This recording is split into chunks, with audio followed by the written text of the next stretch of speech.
Setelah menyelesaikan diskusi persamaan kelestarian massa, sekarang kita akan membahas persamaan momentum linier.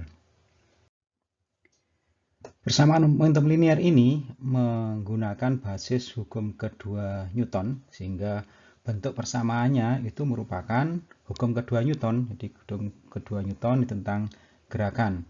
Nah, dalam formulasi matematika itu dirumuskan dengan persamaan 6.43 ini. F itu dibalance dengan dP per dt dari sistem yang bergerak bersama dengan aliran fluida.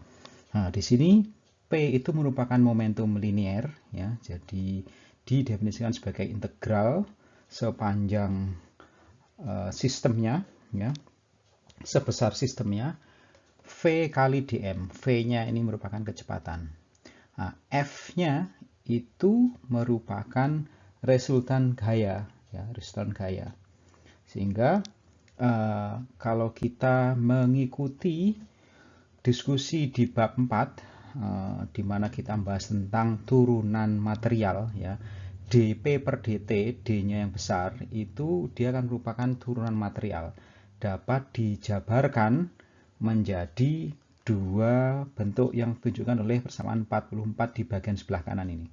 Ya, ini penjabaran dari turunan material dari momentum, ya, momentum linier. Ya, jadi suku pertama di sebelah kanan itu merupakan laju perubahan momentum dari suatu volume kontrol, ya.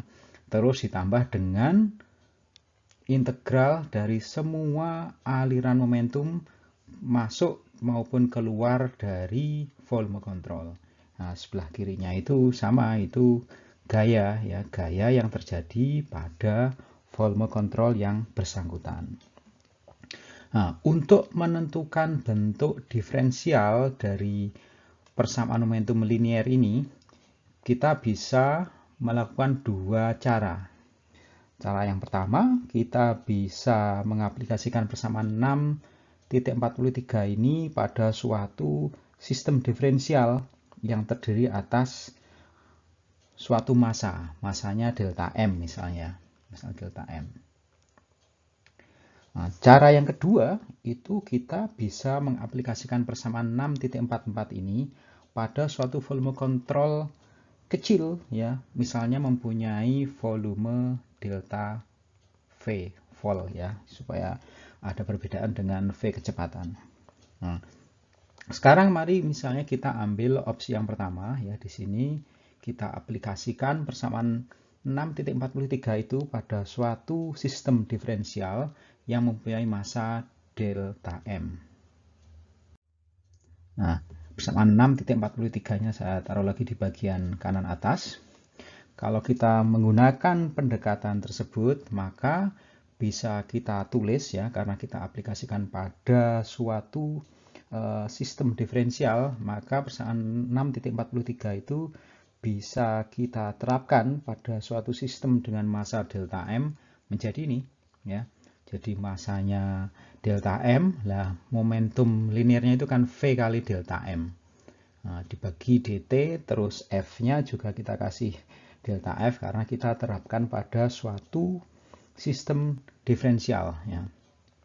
Nah, masanya tetap sehingga delta M ini bisa keluar dari turunan materialnya sehingga kita mendapatkan persamaan ini. Bahwa delta F sama dengan delta M kali dV per dt. Nah, dV per dt itu adalah turunan kecepatan terhadap waktu alias percepatan dilambangkan dengan simbol A kecil ini, ya. Jadi kita bisa tuliskan bahwa delta F itu sama dengan delta M kali A persamaan 6.45.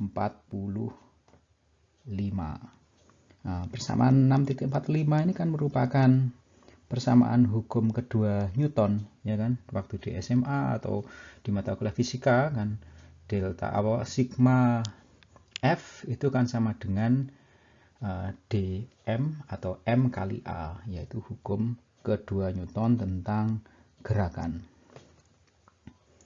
Oke, sebelum kita meneruskan bahasan ini, penting di sini kita untuk melihat besaran dari delta F ya. Nanti kita juga lihat juga A ini bisa diwakili dengan persamaan percepatan yang kita bahas di subtopik sebelumnya di bab yang sama ini, di bab 6. Oke, sekarang kita tinjau dulu delta F-nya ya. Delta F-nya kita tinjau dulu. Nah, gaya yang terjadi pada sistem diferensial dengan massa delta M ini itu bisa kita bagi menjadi dua. Yang pertama itu disebut sebagai gaya badan atau body forces. Yang kedua itu sebagai gaya permukaan ya, atau surface forces. Nah, gaya badan itu contoh sederhananya itu gaya gravitasi ya. Gaya gravitasi bisa kita tuliskan mengikuti persamaan 6.46 ya, bahwa delta F B-nya itu saya kira singkatan dari body ya, sama dengan delta M kali G. G-nya percepatan gravitasi. Nah, kalau kita tulis dalam bentuk komponennya, ya komponen misalnya kita menggunakan sistem koordinat Kartesian, kita mempunyai sumbu X, Y, dan Z, maka percepatan gravitasinya itu bisa kita breakdown menjadi 3 komponen, Gx, Gy, Gz. Gx misalnya adalah percepatan gravitasi yang searah sumbu X, dan seterusnya. Kita dapatkan ini 3 persamaan, 647A sampai 647C. Berikutnya gaya permukaan. Gaya permukaan itu terjadi karena interaksi dari elemen fluida yang bersangkutan dengan lingkungannya, dengan surroundingnya. Nah, misalnya kita mempunyai skema di sebelah kanan itu ada suatu elemen fluida mempunyai luasan delta A, ya, jadi elemennya diferensial kecil. Terus ada gaya yang terjadi pada delta A itu sebesar delta Fs ya. Delta Fs, S-nya itu singkatan dari surface ya. Nah, delta Fs ini mempunyai arah sembarang ya. Nah, delta Fs itu bisa kita pecah menjadi 3 komponen. Komponen yang pertama adalah delta Fn, itu adalah bagian dari delta Fs yang arahnya tegak lurus terhadap permukaan, jadi normal terhadap permukaan delta A. Kemudian delta F1 dan delta F2, kalau Anda perhatikan di gambar, itu dia paralel terhadap permukaannya, terhadap delta A. Nah, arah dari F1 itu tegak lurus terhadap arah dari F2.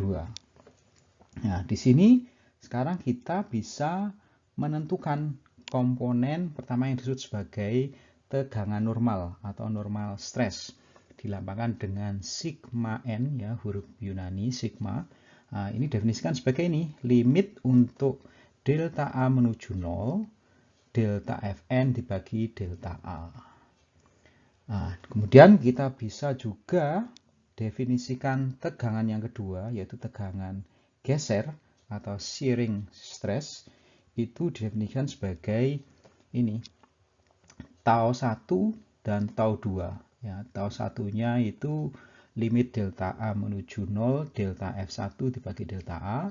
Sementara tau 2-nya itu mempunyai komponen delta F2 ini. Ya, jadi kita mempunyai tegangan normal, kemudian kita juga mempunyai 2 tegangan geser. Ya, jadi untuk sigma itu digunakan untuk melambangkan tegangan normal, sedangkan tau itu digunakan untuk melambangkan tegangan geser atau shearing stresses. Nah, kalau Anda perhatikan, kalau Anda sudah mengambil mata kuliah mekanika kekuatan material, delta Fn per delta A itu kan juga bisa menyatakan intensitas ya dari gaya per satuan luas ya. Oke, nah di sini kalau kita terapkan di suatu permukaan ya, di sini kita mempunyai misalnya sistem menggunakan sistem koordinat Kartesian tegak lurus X, Y, Z ya. Terus di sini kita mempunyai suatu elemen ya, elemen yang pertama di bagian A itu dia mempunyai permukaan A, B, C, D ya. Nah, pada permukaan ABCD ini Anda bisa lihat permukaannya itu dia paralel terhadap permukaan YZ ya. Nah, ini kalau koordinatnya ini Y, ini Z. Nah, permukaan ABC ini ya, ini dia kan paralel terhadap permukaan YZ. Nah, di situ di permukaan ABCD itu kita mempunyai komponen tegangan normal sigma XX, sementara komponen tegangan gesernya mempunyai tau XZ dan tau XZ. Jadi kalau Anda perhatikan ada dua subscript ini ya di sini. Subscript misalnya kita mempunyai ini sigma XX. Nah, di sini X yang pertama, jadi subscript yang pertama itu dia melambangkan arah dari normal permukaan ya. Jadi arahnya itu tegak lurus terhadap permukaan. Nah, kalau permukaannya di situ ABCD tegak lurus terhadap permukaan berarti kan dia searah X. Makanya subscript yang pertama itu dia X menunjukkan arah tegak lurus terhadap permukaan. Nah, sementara subscript yang kedua di situ kebetulan juga X itu dia menyatakan ya, itu yang kedua, dia itu menyatakan arah dari tegangannya. Nah, di sini kita mempunyai tegangan normal. Nah, arahnya mengikuti panah searah dengan sumbu X. Nah, kemudian yang kedua, kita punya tegangan geser tau XZ ya.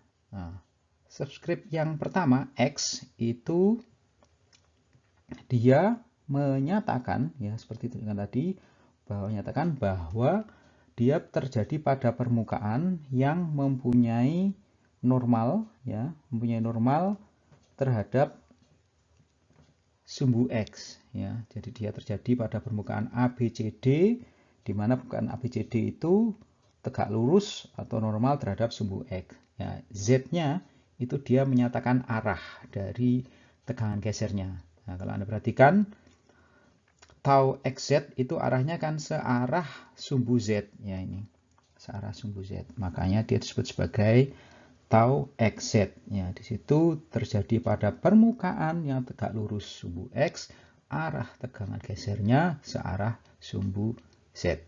Nah, yang terakhir kita mempunyai ini tau XZ ya. X-nya sekali lagi dia menyatakan normal permukaan di mana tegangan itu terjadi.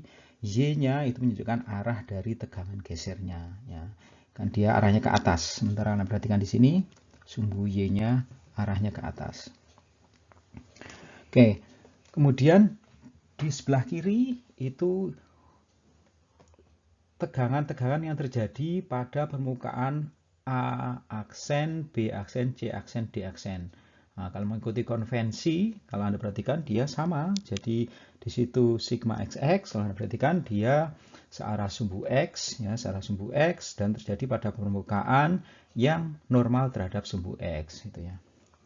Nah, di sini kita perlu menggunakan konvensi ya, menerbitkan konvensi penandaan. Yang pertama, kita menyatakan bahwa arah positif dari tegangan itu dia searah dengan koordinat positif dari permukaan di mana ya, di mana arah normalnya itu pada arah koordinat yang positif pula ya. Nah, kalian perhatikan kita mempunyai sigma XX ya, sigma XX itu arahnya dia positif sumbu X, sementara permukaan ABCD itu juga mempunyai normal, vektor normal itu searah sumbu X yang positif, sehingga sigma XX itu juga mempunyai nilai positif. Nah, sekarang kalau Anda perhatikan di bagian B ya, di bagian gambar B sebelah kiri itu ada tegangan-tegangan yang terjadi pada permukaan A aksen, B aksen, C aksen, D aksen. Nah, sigma XX yang di gambar B itu kalau Anda perhatikan dia tegangannya ke arah negatif dari sumbu X. Nah, sementara kalau Anda perhatikan, tegangan itu terjadi pada permukaan yang mempunyai vektor normal itu juga pada arah negatif dari sumbu X. Nah, sehingga kita bisa simpulkan bahwa sigma XX sebelah kiri pun dia juga mempunyai tanda positif. Ya, tuh.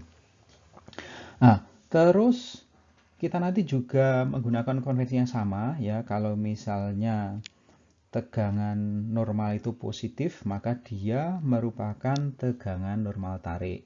Kalau dia kalau tegangan normal tarik sehingga dia membuat komponennya meregang ya. Kalau dia negatif ya, kalau Anda bayangkan misalnya di gambar A itu sigma XX-nya ke arah kiri sehingga negatif, maka dia merupakan tegangan normal tekan ya. Itu sama dengan yang definisi yang kita gunakan di mekanika kekuatan material ya. Oke, sekarang kita terapkan ya tegangan-tegangan tersebut pada suatu elemen fluida berbentuk kubus dan ukurannya kecil ya, seperti ditunjukkan oleh gambar di sini ya. Nah, di sini yang ditunjukkan itu hanya tegangan-tegangan yang searah dengan sumbu X ya. Nah, di sini kita yang diketahui itu adalah nilai tegangan di bagian tengah ya, di bagian tengah dari kubus. Nah, untuk menentukan tegangan di permukaannya ya, permukaannya kita bisa gunakan bantuan ekspansi deret Taylor ya. Nah, di sini kalau kita gunakan bantuan ekspansi deret Taylor, maka misalnya di permukaan sebelah kanan itu tegangannya berarti ya sigma XX ditambah D sigma XX dibagi dx dikalikan delta X dibagi 2 kali delta Y kali delta Z ya. Nah, di sini kan kita ingin hitung gayanya ya. Nah, di sini ini kan komponen tegangan. Nah, kalau kita kalikan dengan luasan ya, luasannya di situ adalah delta Y kali delta Z, maka kita mendapatkan gaya. Nah, sekali lagi yang digambar itu hanya ditunjukkan tegangan-tegangan yang searah sumbu X ya. Nah, di situ nanti kalau kita jumlahkan semua tegangan-tegangan ini, kita kalikan dengan luas permukaan di mana tegangan itu terjadi. Untuk searah sumbu X kita akan mendapatkan ini persamaan 6.48 ya. Jadi jumlah dari Fs arah X kita dapatkan itu D sigma Sx dibagi dx ditambah D tau Z X dibagi dy ditambah D tau Zx dibagi dz kali delta X kali delta Y kali delta Z. Dengan cara yang sama ya, untuk dua arah yang lainnya, arah Y dan Z, kita nanti akan mendapatkan ini persamaan 6.48B dan 6.48C ya. Anda bisa turunkan sendiri ya, mengikuti cara yang sama. Anda gambar kubusnya, terus Anda gunakan bantuan deret Taylor, terus jumlahkan gaya-gayanya yang searah sumbu Y, terus kemudian juga gaya-gayanya yang searah dengan sumbu Z. Oke, setelah kita dapatkan ketiga komponen gaya permukaan, maka gaya permukaan totalnya ya berarti penjumlahan dari ketiga komponen tadi itu. Ya, delta Fsx itu di sini kita tambahkan vektor satuan I searah sumbu X. Ini untuk komponen arah sumbu Y, ini untuk arah komponen sumbu Z. Nah, kita sudah dapatkan gaya total permukaan. Tadi kita juga sudah tunjukkan gaya badannya, body forces-nya. Di sini kita asumsikan hanya karena gravitasi. Nah, jumlah total gaya yang terjadi pada elemen fluida dengan massa delta M ya berarti ini ya. Jumlah dari gaya permukaan ditambah dengan gaya badan. Nah, sekarang kita balik lagi ke persamaan 6.45 tadi yang merupakan persamaan gerak hukum kedua Newton. Delta F sama dengan delta M kali A. Nah, pertama, A-nya itu percepatan, itu bisa kita ganti dengan persamaan percepatan yang kita bahas di awal-awal dari bab 6 ini. Nah, ini saya tunjukkan lagi, persamaan 6.3a sampai 6.3c. Ya, misalnya AX itu sama dengan DU per DT ditambah U kali DU per DX ditambah V kali DU per DY ditambah W kali DU per DZ. Ya. Berikutnya juga Anda bisa lihat itu untuk AY dan AZ. Oke. Nah, persamaan 6.45 itu bisa kita breakdown menjadi komponen-komponennya. Di sini Anda lihat ini, komponen dfx sama dengan dm kali ax dan seterusnya. Nah, delta M-nya itu bisa ganti dengan rho kali delta X kali delta Y kali delta Z. Nah, kalau ini kita substitusikan dengan persamaan gaya di slide sebelumnya ya 6.47 dan 6.48 ya. 6.48 tadi kan untuk komponen gaya permukaan ya kan. Terus 6.47 tadi untuk komponen gaya badan. Nah, nanti Anda akan mendapatkan ini 3 persamaan 6.50A, 50B dan 50C. Perhatikan di situ rho kali Gx ya.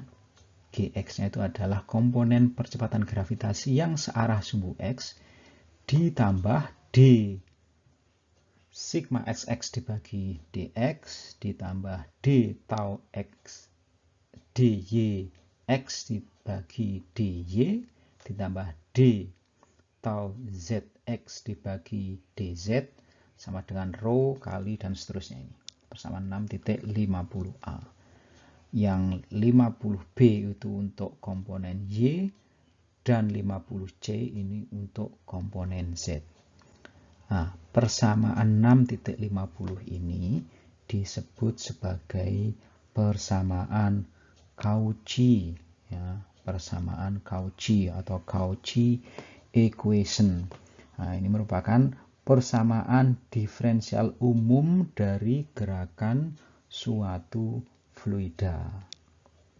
Nah, kalau Anda perhatikan, kita mempunyai 3 persamaan, terus tambah 1 persamaan untuk massa, ya, persamaan kontinuitas yang kita bahas di bab sebelumnya.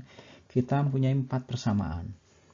Variabel yang ada, atau Anda perhatikan di situ, kita mempunyai 6 variabel yang tidak diketahui dari tegangan, ya.